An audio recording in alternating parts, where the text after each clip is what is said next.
नमस्कार दोस्तों, मेरा नाम है ऋषभ शुक्ला और आप देख रहे हैं ऑल अबाउट सोशियोलॉजी। इस समय एक बहुत बड़ी खबर उत्तर प्रदेश माध्यमिक शिक्षा सेवा चयन बोर्ड प्रयागराज की तरफ से हम सभी विद्यार्थियों के लिए आई है। और वो बड़ी खबर और खुशखबरी ये है कि विज्ञापन संख्या 2022 लेक्चरर यानी प्रवक्ता पद के लिए आवेदन आमंत्रित किए गए हैं। तो जैसा कि आपको मैं सीधे विज्ञापन पर ही लेकर के चलता हूँ।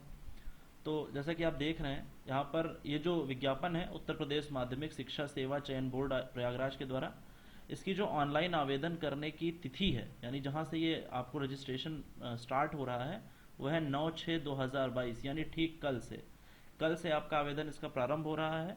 ऑनलाइन शुल्क जमा करने की जो डेट है वो भी सेम है। कल से आप फॉर्म भर सकते हैं। फॉर्म कल ओपन हो जाएगा, वहाँ से आप इसे शुरू कर सकते हैं। इसके बाद है ऑनलाइन आवेदन भाग एक पंजीकरण की अंतिम तिथि, यानी जो रजिस्ट्रेशन का फॉर्म है, जो रजिस्ट्रेशन आपको करना है वो 3 जुलाई से पहले पहले आपको वो करना है। 3 जुलाई से पहले आपको वो रजिस्ट्रेशन अपना ख़त्म कर लेना है। उसके पहले जो फीस सबमिशन है या फिर जो फॉर्म भरना है वो सारा काम आपको 3 जुलाई से पहले कर लेना है। ऑनलाइन फीस जमा करने की भी जो डेट है वो आप 6 तारीख तक कर सकते हैं। यानी अगर आप 3 तारीख तक अपना फॉर्म फिलअप कर लेते हैं उसके बाद 6 तारीख तक आप फीस जमा कर सकते हैं। हालांकि प्रयास ये करें कि फीस हम थोड़ा पहले ही सबमिट कर दें, रजिस्ट्रेशन स्टार्टिंग में ही कर दें, क्योंकि बाद में साइट स्लो हो जाती है। और ऑनलाइन आवेदन भाग 2 सबमिट करने की अंतिम तिथि जो है वो 9 जुलाई है। ये क्या है, फॉर्म कैसे भरना है, इसकी जानकारी आगे वीडियो में भी आपको मिलेगी। बने रहिए हमारे साथ। जैसा कि आप देख रहे हैं कि उत्तर प्रदेश माध्यमिक शिक्षा सेवा चयन बोर्ड ने इस विज्ञापन के माध्यम से 624 पदों के लिए विज्ञापन निकाला है, जिसमें से बालक और बालिका दोनों के लिए है। और जिसके लिए जो निर्देश हैं उनको भी हम डिटेल में पढ़ेंगे। जैसे इसमें लिखा हुआ है कि पूरी जो भी जानकारियां हैं, हालांकि आप एक से ज़्यादा सब्जेक्ट्स में आवेदन कर सकते हैं, एक से अधिक विषय में अलग अलग आवेदन कर सकते हैं। विज्ञापित जो पद हैं उनकी संख्या घट भी सकती है और बढ़ भी सकती है। जो भी इसकी सूचनाएं हैं वो भी हम लोग आगे वीडियो में देखेंगे और समझेंगे। भाषा के लिए जो बात इसमें लिखी गई है, यानी जो भाषा का पेपर होगा, यानी लैंग्वेज के जो पेपर होंगे, हिंदी लिटरेचर, इंग्लिश लिटरेचर, वो तो उसी लैंग्वेज में होंगे। हालांकि हिंदी का प्रश्न पत्र हिंदी में, संस्कृत का प्रश्न पत्र संस्कृत में, अंग्रेजी का अंग्रेजी में और उर्दू का उर्दू में होगा। आगे देखते हैं वीडियो में। तो जो लिखित परीक्षा होगी आपकी, जो पेपर आपका होना है, उसमें किसी भी तरह की कोई भी नेगेटिव मार्किंग नहीं होगी। जी हाँ, इसमें कोई भी नेगेटिव मार्किंग नहीं होनी है।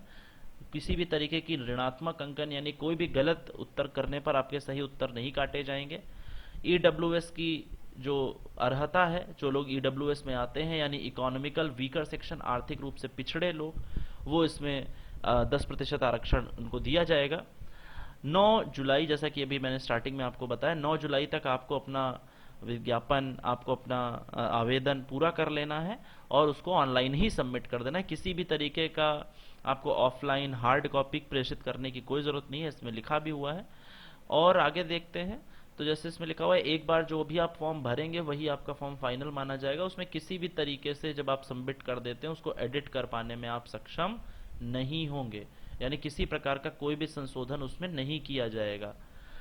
कोई भी अगर आपको समस्या आती है तो ये जो 2 नंबर आपकी स्क्रीन पर दिख रहे हैं, इन 2 नंबर पर आप कॉल कर सकते हैं। ये दोनों नंबर आयोग द्वारा दिए गए हैं। इन दोनों नंबर्स पर आप कॉल करके वहाँ पर जानकारी ले सकते हैं। जो भी इसकी एडवर्टीजमेंट डिटेल्स हैं वो आपको देखनी होंगी। जो भी फॉर्म सबमिशन है, सबसे पहले आपको रजिस्ट्रेशन करना है। रजिस्ट्रेशन के बाद फीस पेमेंट, फॉर्म सबमिशन, जो भी प्रोसेस फॉर्म सबमिशन की है वो आपको ऑनलाइन ही करनी है। सबसे पहले आपको रजिस्ट्रेशन फॉर्म भरना है और रजिस्ट्रेशन फॉर्म भरने के बाद आपको आगे की जो भी फ़ी डिपॉजिशन है और जो भी नेट बैंकिंग के द्वारा आप जो फीस सबमिट करेंगे वो आपको जमा करनी है।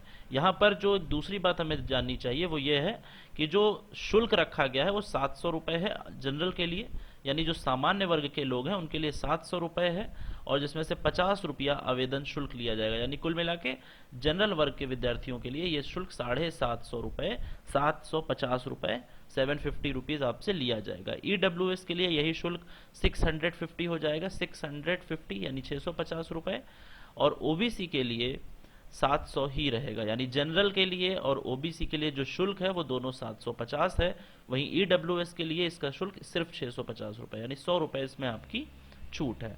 शेड्यूल कास्ट के जो स्टूडेंट्स हैं जो अनुसूचित जाति के विद्यार्थी हैं उनके लिए फॉर्म की फीस 450 रखी गई है, और अनुसूचित जनजातियों के लिए ये फीस 250 रखी गई है।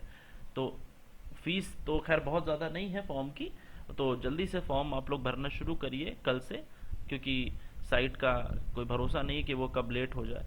जैसे ही आप फीस फिल करते हैं उसके बाद फॉर्म सबमिट करना है, आपको अपनी फ़ोटो अपलोड करनी है। हालांकि यहाँ पर आप ध्यान रखेंगे कि फॉर्म भरते समय कोई भी गलती ना करें, जो भी एड्रेस आप डालें बिल्कुल सही हो, क्योंकि यहाँ पर जैसा कि ऊपर भी मैंने आपको बताया कि किसी भी तरीके का कोई संशोधन इसमें नहीं किया जाएगा।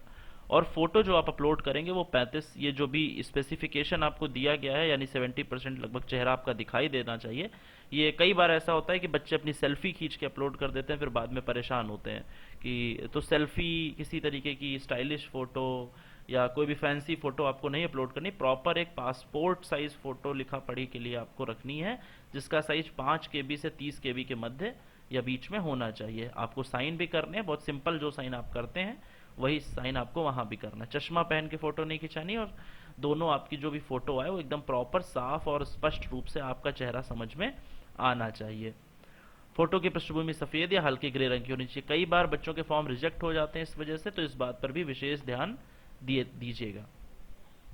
आगे चलते हैं। आगे फॉर्म जब आप फिल करेंगे उसके बाद आप उस फॉर्म में सबमिट कर देंगे पूरा, और जो भी आपको टिक मार्क करने के लिए पूछता है, जिसमें आप डिक्लेरेशन देते हैं, यानी मैं सत्यापित करता हूं कि मेरे द्वारा दी गई सारी जानकारियां सत्य हैं, वो आपको उस पर टिक करके फॉर्म को सबमिट कर देना है। आइए बात कर लेते हैं इसकी पोस्ट्स के बारे में, यानी इसमें रिक्तियां कितनी हैं, टोटल पद कितने आए हैं। तो जैसा कि आप देख पा रहे हैं कि वैसे तो कुल जो पद हैं वो 624 हैं, लेकिन अब विषयवार हम लोगों को देखना है, तो हम लोग सीधे चलते हैं अपने विषय की तरफ। उससे पहले आयु सीमा थोड़ी सी देख लेते हैं, यानी आयु 21 साल का बच्चा होना चाहिए। जो भी स्टूडेंट है वो 21 वर्ष से कम का नहीं होगा। और जो है, जो अर्हताएं हैं, जो योग्यता है, वो आपको आवेदन प्राप्त करने की अंतिम तिथि मानी जाएगी, यानी जिस समय पर आप फॉर्म सबमिट करेंगे उस समय पर आप 21 वर्ष को पूरे हो जाने चाहिए, 1 जुलाई 2022 को। आगे देखते हैं वेतनमान। वेतनमान तो जैसा कि बहुत शानदार है, 47,600 से ये जो आपका ग्रेड पे है प्रवक्ता संवर्ग के लिए, लेक्चरशिप के लिए जिसको कहते हैं, 8 ग्रेड पे है, और 4800 ग्रेड पे इसका सिलेक्शन हो रहा है। जो रिजर्वेशन पॉलिसीज हैं वो हमेशा की तरह समान है, जैसा कि हर जगह होती हैं, वही पूरी रिजर्वेशन है। जो यूपी के निवासी हैं उनके लिए यूपी वाला, और SC ST OBC और जो भी as it is reservation policies चलती हैं वो उसी तरीके से चलेंगी। आगे देखते हैं इस फॉर्म में, इस जानकारी में प्रवेश परीक्षा केंद्र। कई बार बच्चे परेशान हो जाते हैं। परीक्षा केंद्र होगा जनपद जो मुख्यालय है, यानी जैसे जो लखनऊ आप भरेंगे, जो लखनऊ या फिर जनरली जो आप भरते हैं वही सेंटर आपको दिया जाएगा। अगर कई बार दूर सेंटर आता, जब आप भरते हैं तो आपको दूर सेंटर मिल जाता है, तो उसके लिए यहाँ पर यह है कि अगर आप किसी अलग सेंटर पे परीक्षा देते हैं तो उसकी उत्तर पुस्तिका का मूल्यांकन नहीं किया जाएगा, यानी जिस सेंटर जो आपको अलॉट किया है उसी सेंटर को आपको पता करके समय से वहां पर पहुंचना है। भर्ती प्रक्रिया की बात कर लें तो इसमें जैसा कि लिखा हुआ है कि जो साक्षात्कार होगा, लिखित परीक्षा होगी, और उसके बाद साक्षात्कार के द्वारा वो भर्तियां की जाएंगी। ठीक है, इसमें जो भी चीज़ें हैं वो आप समझ लीजिए थोड़ा सा, कि डॉक्टरेट जो है, यानी जो लोग PhD हैं उसके लिए 2% का वेटेज, जो लोग शिक्षा पर स्नातक यानी MEd करते हैं उसके लिए 2% का वेटेज, जो लोग BEd करते हैं उनके लिए 1% का वेटेज, और जो किसी खेलकूद प्रतियोगिता में है उनके लिए भी वेटेज दिया जाएगा इस भर्ती में। आगे देखते हैं, जैसे कि ये पूरी जानकारी इसमें दी हुई है कि प्रवक्ता संवर्ग पद हेतु चयन प्रक्रिया क्या होगी। इसके लिए जो लिखित परीक्षा होगी वो 425 अंक की होगी, यानी पहले भी इसी तरीके से, और जो इंटरव्यू होगा वो आपका 50 नंबर का होगा, और 25 नंबर जो ऊपर हमने अभी आपको बताया, यानी BEd MEd और इन सब चीज़ों के, उसके 25 नंबर मिलेंगे। यानी जो मेन कोर आपको पकड़ बनानी है वो इस पर बनानी है, लिखित परीक्षा पर। लिखित परीक्षा पर आप जितना ज़्यादा स्कोर कर सकते हैं उतना ज़्यादा आप करिए। आगे देखते हैं इस वीडियो में, जैसे कि इसमें लिखा हुआ है कि 425 अंकों का एक प्रश्न पत्र होगा और कुल 125 प्रश्न होंगे। हर एक क्वेश्चन 3.4 का होगा, यानी 3.4 का होगा, और कुल 125 प्रश्न होंगे।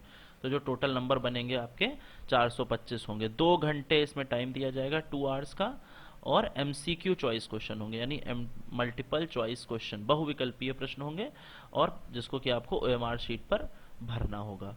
आगे देखते हैं, आगे आपका उसके बाद जब आप परीक्षा क्लियर करते हैं उसके बाद आपका इंटरव्यू होगा और इंटरव्यू के बाद आपका चयन हो जाएगा। आगे देखते हैं।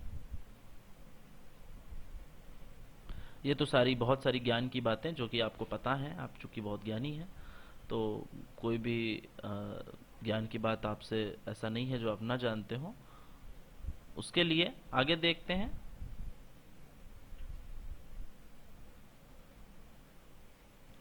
आगे जो आगे लिखा हुआ है, आगे जितनी विज्ञापन की कितनी कितनी वैकेंसीज आई हैं, कितनी कितनी डिटेल्स हैं, उनकी बात कर लेते हैं और इस डिटेल में आगे बढ़ते हैं। ये जो भी, अगर आप किसी स्पेशल कैटेगरी में आते हैं, अगर आप किसी तरीके से जो है किसी स्पेशल कैटेगरी में आते हैं, तो उसका भी फॉर्म यहाँ पर आपको भर के लगाना होगा। सीधे चलते हैं हम लोग वैकेंसीज की तरफ। ये है, जैसा कि आप जानते हैं कि बालक और बालिका दो वर्गों में इसकी वैकेंसी आती है।